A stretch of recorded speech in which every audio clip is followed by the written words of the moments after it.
What it is, man. Detroit versus everybody, man. Detroit, we rep the hardest, man. We gain the hardest. You know what it is, man. Detroit, CJ, holla at your boy when we get home. Don't forget to check out our sponsor, The Health Blaze, at thehealthblaze.com. 100% all natural products from lotions, soaps, foot soaks, bath bombs, and much, much more. Use the promo code Goodfella1Boxing. Tell them your boy CJ Goodfella sent you. Get 18% off. We out. All right, let's talk about if Devin Haney's criticism was warranted last night. Make sure you guys hit that subscribe button, bell icon button. Share the video. Appreciate the love, support. And I think, honestly think people don't understand what a step-up fight is. I think a lot of people see a lot of step-up fights where dudes just watch the dudes. And they really don't have no issues. You look at it, you know, Jerron Ennis and Lippias, and people expect the step-up fight is supposed to be Blitz. It's the Blitz guy that really had minimum flaws. But tonight, you know, Devin Haney, or last night, excuse me, Devin Haney didn't fight in a safety-first manner. He listened to the crowd and he tried to go out there and get a knockout. That's what happened. He listened to the crowd and tried to get a knockout. You know, instead of sticking behind his jab and winning the easy decision, they wanted to come out here and be fan-friendly. Bill said it in the press conference. Now, was that smart? No. You know, but at the same time, you don't want to be trying to be fan-friendly at 30, 32 years old and get hit like that and not recover. So, I think last night was the time to be offensive for Devin. And really, you know, just go. I mean, if he stick the move all night and 1-12 rounds, you motherfuckers be complaining. And I go out there and he try to press and try to get a knockout. He try to be fan-friendly. People got an issue with it. You know, so, I mean, at the end of the day, it's going to be criticism, whatever he did. Had he sit there, stick the move all day and hit and not get hit, motherfuckers be complaining he was bored. So, what he going to learn is damn if you do, damn if you don't. That's what it boiled down to. Damn if you do, damn if you don't. You know, now was some issues, some technical issues he having last night? Absolutely. Didn't know how to get away from Linares' left hook, and that wasn't Linares' money shot, excuse me. That wasn't his money shot. His money shot was the right hand. And I think he was trying to land the left hook right hand. Devin didn't allow him to land that shot. You got to get credit to Dev for not allowing him to land that shot. Damn, start getting on my damn nerves. You got to get credit for him not allowing him to land that shot. And what happened was, Dev movement was too good. You know, Linares couldn't really pull the trigger, you know. And you don't want to just keep throwing the shot. Then he wouldn't have been able to land the shot he did to hurt Devin. And you know, ultimately, man, ultimately, if I'm him, you know, just keep doing what you're doing, you know. Just keep improving. You gotta look at the film. He got hit with every left hook under the sun. You know, keep your hands up. That's the biggest technical flaw, is not keeping his hands up. He fighting in the half guard, what they call the shell. Not keeping his hands up. He fighting like this, lead hand like this. He bringing the jab up from the hip. Imagine this motherfucker brought the jab up from here. It'd have been way more effective, you know. But keep his hands up. That's the easiest way, you know. Keep your chin. He was pulling out with his chin up like Ryan Garcia. Keep your hands up. Get your chin tucked. And the jab is dangerous coming from here. It's not. You're not traveling from here with the jab. You're traveling from here. You know, it's nice to switch it up sometime. But, you know, imagine if he kept his hands up, you know, and fired the shots the way he was. And, you know, Linares said he was a bit off balance, and that's what we was talking about last night. You know, when he's pulling out, or, you know, maybe because his stance was too wild last night sometimes. But, I mean, he's 22 years old. And people say, well, he's a champion, ain't no excuse. Okay, I do agree with that. But then again, at 22 years old, I mean, how many fighters not too many fighters was finished products at 22. So you're going to get criticism, especially as a black fighter, you're going to get criticism.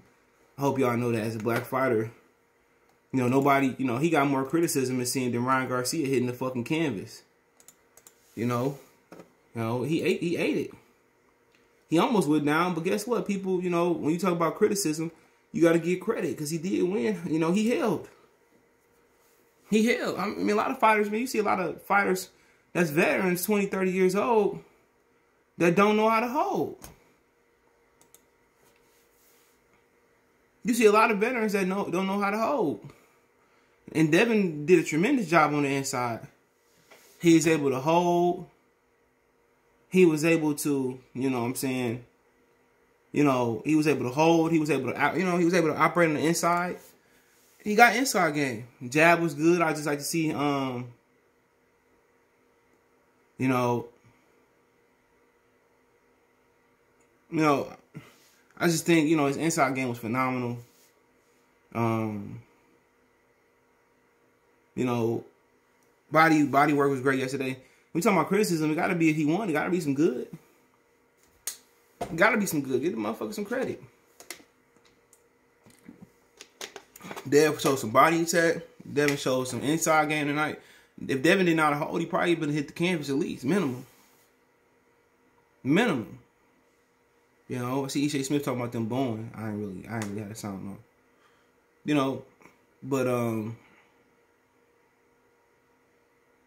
know, it's just, people just don't understand, man. People in boxing think it's a finished product at fucking 22. He not. I mean, I think he need to, you know, get one voice in his corner. You know, I do know that. I do think that I do think he need one voice. You know, and I do think and he brought his father back, so Bill said. But yeah, he gonna learn to walk and keep his hands up, chin tucked, how to walk away from a hook. And maybe he didn't want to. Maybe he knew he'd walk right into a right hand. Maybe that's why he didn't really. That's, you know, maybe he traded left hook for a right hand. Or you know, and maybe he, you know, you stop that. Just keep your hands up. Walk to your left. Excuse me. Walk away from that right hand, left hook. But he proved that he can take shots, and he took shots all night and took them well. I think it was a combination. Between fatigue and being hurt. Motherfuckers get hurt. Crawford got hurt before. Errol Spence got hurt before. Anthony Joshua got hurt before. You talking about motherfucker who got 3 belts. Tyson Fury been on that canvas before and been hurt before. That's why I never understood, bro. People, you know, pretty much just, I told you he wasn't shit. Come on, all fighters get hurt. Some people get poker face. Danny Garcia been hurt before, but he able to keep that poker face. And that's a super veteran. That's a super attribute, to be able to act like you're not hurt when you hurt. Act like you're not hurt when you hurt. It's boxing. Teofimo Lopez was getting hurt by, y'all, quote unquote, y'all call him feather-fisted Loma.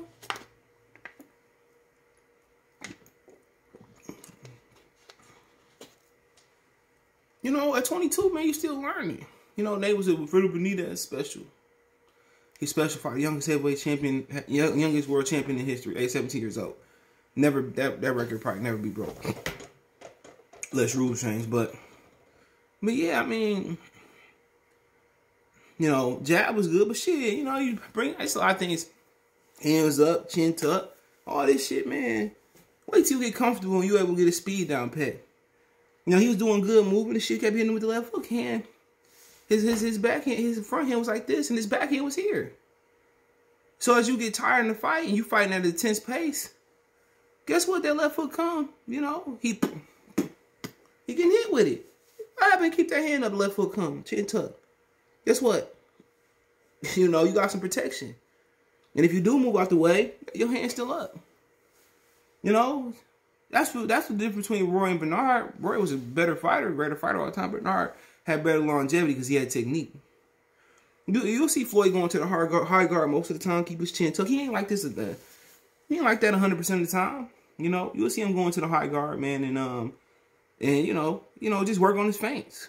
You know, feint could have went a long way last night, a little bit more. But you know, honestly, at 20-some years old, Gary Anton Russell not gonna be at his best. Neither was Muhammad Ali. Neither was Mike Tyson. Neither was Floyd Mayweather Jr. Neither is Errol Spence or Terrence Crawford. He's a kid. And I think a lot of people got to get personal feelings mixed up in that. Is he going to fight Teofimo Lopez the same way? Fuck no. He's not going to fight that kid the same way. He's not going to walk to that dude. He's going to stick and move and make T.O. cut the ring off. And then when T.O. starts to slow down, then he's going to throw hands. But I think Devin showed better conditioning going into the 10th, 11th, 12th round than Teofimo Lopez. You know, but he been later rounds more. We talk about that in a minute. Appreciate everybody for tapping in. Let me know what you guys think. Was the Criticism Awards, I think it was. But also, you need to celebrate and give him credit for what he did. Don't forget me on Twitter, Facebook, Instagram, all my social media subscription. You can reach out anytime you got business question, inquiry, sponsorship, video request, all my social media subscription. Want to make a financial donation? Cash App, CJ Good 313. That's in the description. PayPal link as well too. Best way to donate. Share the video. But hey, let me know what you guys think, man. Shout out to Devin, Haney. Showed grit, showed class last night. It's time to level up. One time for one time. Peace. All right, appreciate everybody for supporting the channel, man. Everybody that been here since day one. But if you want to continue to support the channel, you want to continue to see me go to these fights, man, I appreciate if you do donate to the channel. Now you have several ways to donate, and you can like the channel, you can share the channel, you can subscribe to the channel.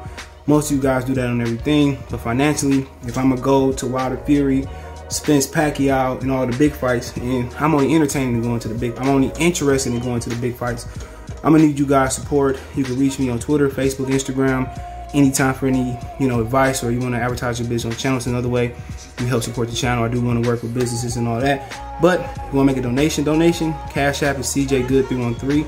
That's in the description. PayPal link is in the description as well too. Appreciate it. Peace.